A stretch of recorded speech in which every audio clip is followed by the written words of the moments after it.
Welcome back. The Office of the Inspector General was established back in 2021 to investigate incidents of use of force involving police officers and corrections officers. Deputy Attorney General Robert Devlin was appointed to serve as the first Inspector General, and as of just about 2 weeks ago, he completed his term and he retired. Retired Inspector General and Judge Robert Devlin joins us this morning.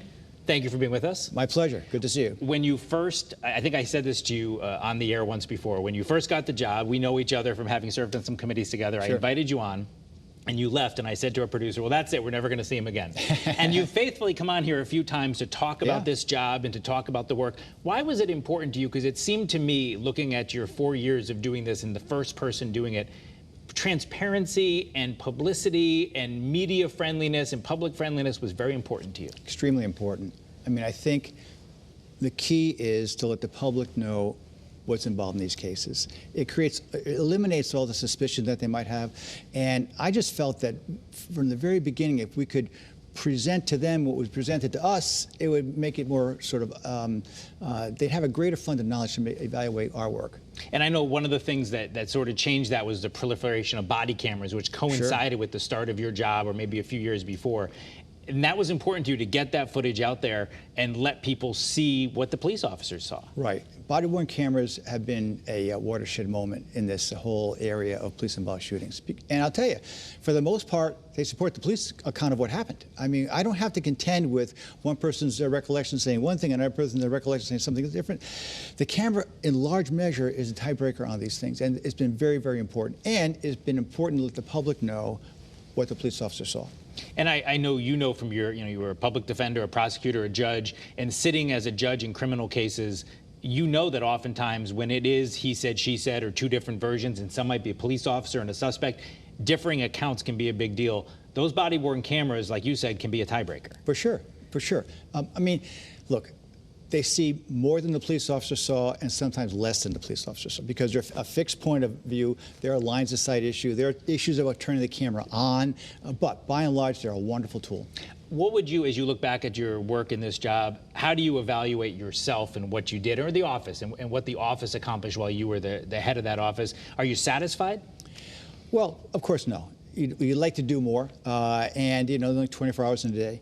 But I think what we did successfully is we took an idea, this idea of an Office of Inspector General that was in the legislature in this statute, and we basically brought it into an actual unit that actually works on these cases and investigates these cases, writes reports, goes to court when necessary. I'm very proud of that we were able to transform an idea into an actual functioning unit of government. And one part of your job was to prosecute cases if you felt that they should be brought.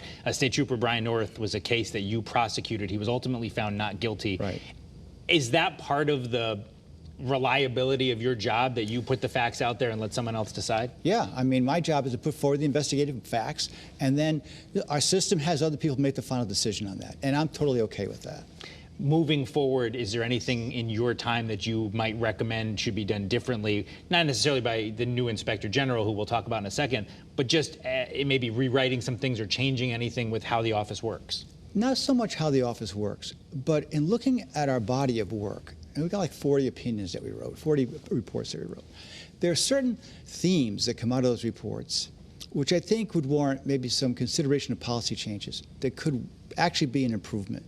One thing I hoped to do but didn't was write some papers about these things, maybe get them published in these sort of police think tank publications, because because we're statewide, every single case comes to us, we have an opportunity to really, I think, look for some policy changes that can be positive. And I know you spent a lot of time on the report of the Bristol police officer involved shooting, the deadly shooting there. And I asked you when you came on the show to talk about it, with that, it was so clear to so many people immediately that the shooting was justified, and yet you spent many months putting it together, and you said that the historical record was important. You have 40 reports. Is that historical record something that will matter down the road? It will. But take Bristol. There are people in America that study police officer assassinations, and they look for clues in these various reports to trigger, maybe, anticipate one before it happens. So I think these reports, hopefully that one in particular, will stand the test of time. when you announced your retirement early this year and they began looking for your replacement, Justice Andrew McDonald, who is the chair of the committee, said that because the work is always going, I liked this line, he said it would be like jumping onto a moving train. There's not, you can't just finish your stuff and then somebody new can start fresh. Nope. What is your advice? Judge Elliot Prescott, who has been selected to take over this position, is in the position now. What's your advice to him, if anything? Well, I mean, Judge Prescott is a very capable candidate. He'll be a great Inspector General. To me, I think it's just about trying to approach each case individually, be very careful about, hopefully, and I think he will do this, continue putting information out to the public. Let them see what we're doing. Let them see what the police departments are doing in these cases, because I think that has been a key, this transparency has been a key to the success of our office. And I know part of that transparency has been the education piece, and that's been important to you, that you've gone to community centers. You came, and I'm the chair of the State Judicial Media Committee, you came and spoke to judges and reporters and showed some of the videos. Why was that so important? To show people what we do. We're the new guy on the block, okay? And we still have to earn people's trust. And I mean, Judge Prescott's going to continue with that, I think, and he's going to have to earn people's trust again. The community, police agencies, government officials.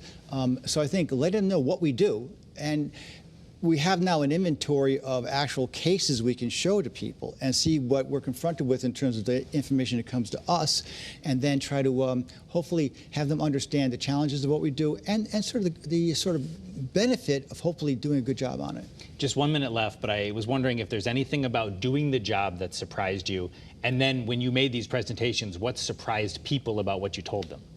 Well, I mean, one thing about the job is that it's a 24/7 job. I mean, you get calls every day, any time of day or night, and you respond to those calls.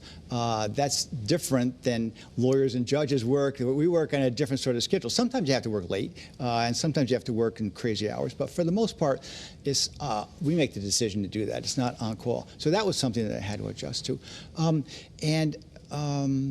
You know, I think that what was Show what do people get when you make these presentations? What are they surprised about? Well, I think they're surprised about the rapidity with which these things happen. They happen in an instant. You can go from a situation that's completely calm to a chaotic situation almost instantaneously. And so the requirements that police officers have to make split-second decisions is something that a lot of lip service is given to, but it really is true. It's also, I think, people realize the traumatic nature of these cases. Many police officers, even though the shooting is completely justified, are deeply affected by it. And people whose relatives may be shot, wounded, killed in a police shooting, they're devastated by it. Whether it's justified or not. It is. The incident itself has this sort of ripple effect that is quite dramatic. And the audiences that we present this to, they get a sense of that.